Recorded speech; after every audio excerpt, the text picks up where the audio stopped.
dia ontem em que grande parte dos brasileiros ficaram tristes, né? Boa parte de nós brasileiros gostaríamos que a seleção brasileira fosse a final, né? Fosse a Copa, a final da Copa, fossem brigar pela taça, né? Para que a gente trouxesse, né? Essa taça. Então, eu fiquei pensando sobre isso. A nossa vida material aqui nesse planeta, neste plano, não pode fugir do que ela é, que é matéria. Logicamente, todos nós trabalhamos para o espírito. Nós trabalhamos para que num futuro próximo, porque de qualquer forma é próximo, a gente possa ter uma morada lá no outro plano, a gente possa não ter mais que reencarnar, porque aí a gente vai ter, né?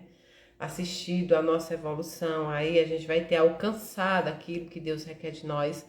Mas enquanto nós viemos aqui para este plano, é para viver este plano. Então nós precisamos viver esse plano, o plano terra, a matéria, tudo isso aqui precisa ser vivido. E então faz parte desse plano muitas coisas que nos acoplam. Música, teatro, futebol, esporte, muitas outras coisas na nossa vida, são competições também. Muitas coisas que nós vivenciamos fazem parte apenas deste planeta, mas nós vivemos este planeta e nós precisamos viver a matéria. Então, eu fiquei pensando muito sobre várias notícias e sobre várias opiniões que surgiram ontem na mídia. Muitas pessoas que entraram também no Instagram falando sobre isso. Mas olha só, a Copa é um evento presente nesse planeta e, logicamente, nós como patriotas, nós como pessoas que vivemos nesse país, nós torcemos por tudo que inclui ele. Nós torcemos para que ele seja o melhor do mundo no futebol, o melhor do mundo em tecnologia, o melhor do mundo de ciências, de estudo, de tudo. Nós precisamos torcer para isso, porque o nosso país é a nossa morada, é a nossa casa, assim também como é o nosso corpo. Nós estamos neste lugar. Nós precisamos vibrar em favor desse lugar em tudo também. E é o normal. É o normal. Então ontem, quando eu vi algumas pessoas falando, isso não é nada, eu não sei porque tanta gente fica triste. Aconteceu coisa muito pior na minha vida, não vai ser uma Copa, não vai ser. Eu entendi todas as partes e entendo. Mas faz parte também de entender que algumas pessoas tinham uma expectativa, né? Uma expectativa muito grande, muito maior. Não era pela taça, mas era o nome do Brasil ali estampado entre os jornais, né? Entre o país, entre tudo isso. Era o nome do Brasil que estava ali sendo levado, então não importava, não importa em que categoria não importa se é no esporte, não importa se é numa música, não importa, né? Seja como for, nós queremos levar aquele nome. Então não tem problema aqueles que ficaram tristes, não tem problema nenhum. Mas aí eles vão começar a entender a mesma coisa daqueles que não ficaram tristes. Eu compreendo que você que enfrentou um luto ou que está enfrentando um luto, por exemplo, não dê tamanha importância ao que aconteceu ontem, porque hoje você vive uma turbulência muito grande que ainda não permite que você enxergue as cores. Você está no cinza, no preto, no branco, não é? Então você ainda não está enxergando as outras coisas periféricas ali à sua visão. Um dia você vai passar novamente a enxergar, mas nesse momento não. Muitas pessoas passando por outras dores, as dores da doença, as dores de uma separação conjugal, as dores de um problema muito grande que ontem falaram, isso não importa. Eu entendo também esse lado, porque o mundo perdeu a cor momentaneamente, você vai passar a enxergar. Mas seja qual for a opinião diante de um evento como esse, diante de algo que foi interrompido antes do momento que nós queríamos. E é essa a lição.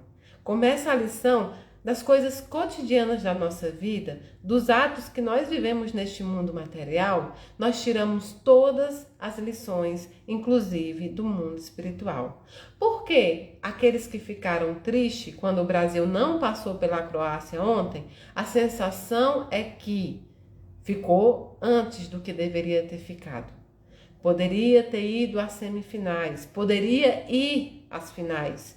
Então, ao nosso querer, foi interrompido o momento correto em que o Brasil deveria ter ido. O momento correto em que o Brasil deveria ter seguido. E o que é que acontece conosco no momento do luto? É interrompido, ao nosso ver, a nossa convivência. É interrompido, ao nosso ver, o nosso momento com aquele ente que nós mais amamos, com aquele ente que nós queríamos sempre por perto. Amamos muito, fomos amados. Então, essa lição é a mesma. Não é a mesma dor, não é isso que eu estou dizendo. É a mesma lição. A lição de que tudo nós tiramos do nosso cotidiano. O Brasil foi interrompido ao ver daquelas pessoas, ao ver daqueles torcedores que esperavam uma final. Ao seu ver, foi interrompido também para você o momento que você tinha para conviver com aquele que você tanto amou. Segunda lição, nós ainda não entendemos que tão importante quanto aceitar a vitória, encorajar a vitória, internalizar a vitória, é também internalizar, encorajar, entender, compreender e aceitar as derrotas. As derrotas, elas fazem parte desse processo de evolução, desse processo que nós vivemos, desse processo que nós estamos aqui neste planeta. A derrota faz parte. E não existiria vitória se não houvesse derrota. Essa linha tênue de só vitória é num outro plano, muito mais evoluído do que o nosso. Muito evoluído. Neste plano, nós precisamos aprender a perder também. E essa é a palavra-chave. E essa é a palavra correta, perder.